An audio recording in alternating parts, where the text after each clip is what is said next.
বন্ধুরা কেমন আছেন? আজ নিয়ে চলে এসেছি একটা নতুন রেসিপি, সেটার নাম হলো ডিম তেলানি। খেতে কিন্তু খুবই ভালো লাগে, রান্নাটা খুবই সহজ। আর এই রান্না ভাত রুটি সব কিছু দিয়েই খাওয়া যায়। আর রান্না করতে খুবই সহজ প্রসেস, ভিডিওটা দেখে রান্না ট্রাই করতে পারেন, খেতে খুবই ভালো লাগে। আর আমার গলার আওয়াজটা একটু অন্যরকম লাগছে, কারণ ঠান্ডা লেগে আমার গলার আওয়াজটা এরকম লাগছে। দেখুন, কড়া বসিয়ে দিয়েছি গ্যাসের মধ্যে, তেল নিয়েছি কড়ার মধ্যে 2 থেকে 3 চামচ। একটা পেঁয়াজ নিয়েছি মিহি করে কুচানো একদম।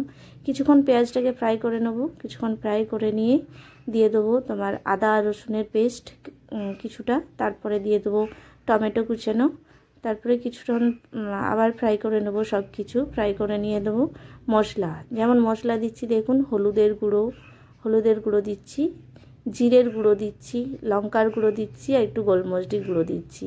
এইভাবে এই যে ঘরোয়া প্রসেসে এই মশলাগুলো নিয়েছি, দেখে নিন।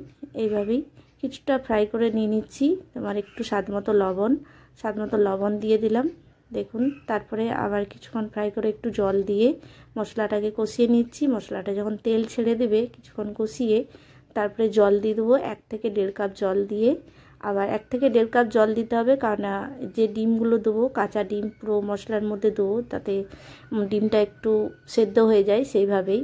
তাই এইভাবে 1 থেকে 1.5 কাপ জল দিয়ে দিয়েছি। একটা পাত্রে ডিম ফাটিয়ে আস্তে আস্তে খুব সাবধানে দেখুন একটা একটা করে ডিমকে এইভাবে দিয়ে দিচ্ছি, কুসুমটাকে বাঁচিয়ে। তবে কুসুমটা ঘাটা গেলেও কিছু করার নেই, অসুবিধা নেই, তবে চেষ্টা করেছি কুসুমটাকে বাঁচিয়ে রাখার। আর আমরা 3টে মানুষ, তাই 3টে ডিম দিয়েছি। আপনারা যেভাবে যজন খাবেন সেভাবে নিয়ে নেবেন।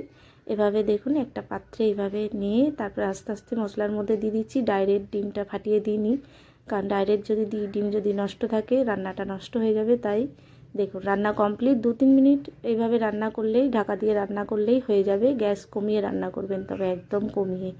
রান্না কমপ্লিট হয়ে গেছে। গরম মশলা গুঁড়ো দিয়ে দিলাম, আর এরপরে দিয়ে দিলাম ধনেপাতা কুচানো দিয়ে দিয়েছি দেখুন।